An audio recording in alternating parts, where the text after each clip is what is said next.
There are nearly 700,000 cybersecurity jobs that remain vacant in this country, with the need outpacing viable homegrown talent. Joining us with more on how we can close that gap is Kimberly Harris, founder and president of Career Center Network. It's great to have you with us.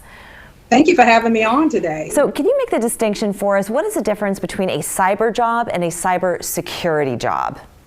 Okay, so you have the many cyber jobs right now, especially, with the start of the pandemic, and we saw the Zoom, and we saw many of those rising right now. You and I are on Skype right now, but cybersecurity is very much needed, from the server management to the software developer position. It keeps us safe.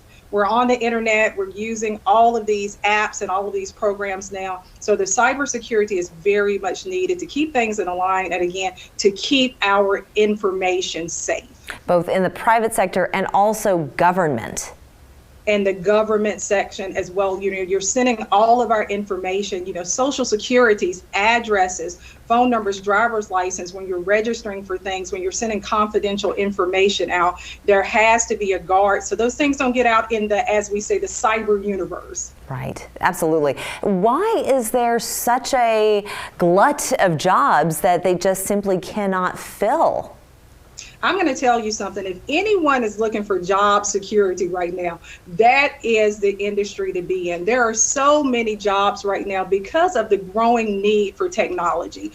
Since the start of the pandemic, we're working from home, we're communicating, we're interviewing from home. We have a lot of remote learners. It just increased so much. And when we have those opportunities that we're learning from home and working, it opens up to cyber, for the thefts and the things of those natures. So we have to have those security positions in order to keep us safe. From what I understand, though, and if we're talking about government, for instance, with so many jobs available right now, is that a lot of the hiring managers, they're not hiring simply anybody with an interest. They're looking for top tier talent, which is actually creating a bit of a problem. So what would the prescription be then to fill those positions? What would you say would be? Yes, that's a great question. I don't want people to get discouraged. When we were talking about the cyber positions, that was something that years ago felt out of reach. You had to have a degree. You had to have some specialty.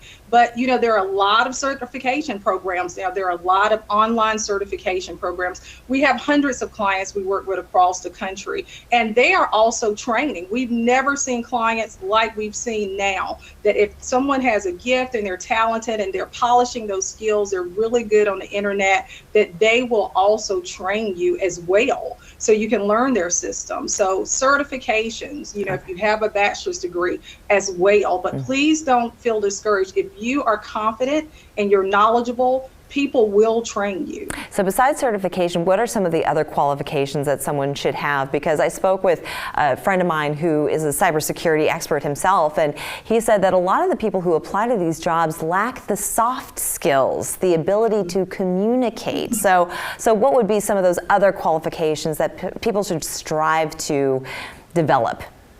Let me tell you, soft skills, people see that is old school. That is, soft skills are very much needed. We are here at the job fair in Charleston right now, and my client has an online position. She says someone applied for the position and they didn't understand how to use Zoom.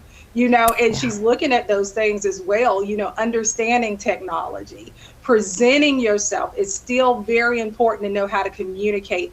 Eye contact, even online, utilizing the system, following up, all of those soft skills that will make you, very attractive to employer. Certainly. And where would be a good place for people to start their job search? I am a huge fan. I am still Indeed. I am not getting paid by Indeed, but I am a huge fan with Indeed. That will start your job search. I really like for people to be prepared in their career search. Dream big. Create you a top 10 list of companies that you would like to work for. Go on their website, reach out to them directly. Send your resume there, create your wish list. Also go on Indeed, Career Builder. Yeah. LinkedIn is a hot place right now for jobs. And 4 of my clients are in there now communicating with people on LinkedIn. And persistence. Finally, Charleston Career Fair, you're having one November 27th. That's on a Sunday at 10 a.m. to 2 p.m. It is virtual and free. So that would be another great place to start. I want to thank you so much, Kimberly Harris, for joining us. Thank you for having me. We're back after this.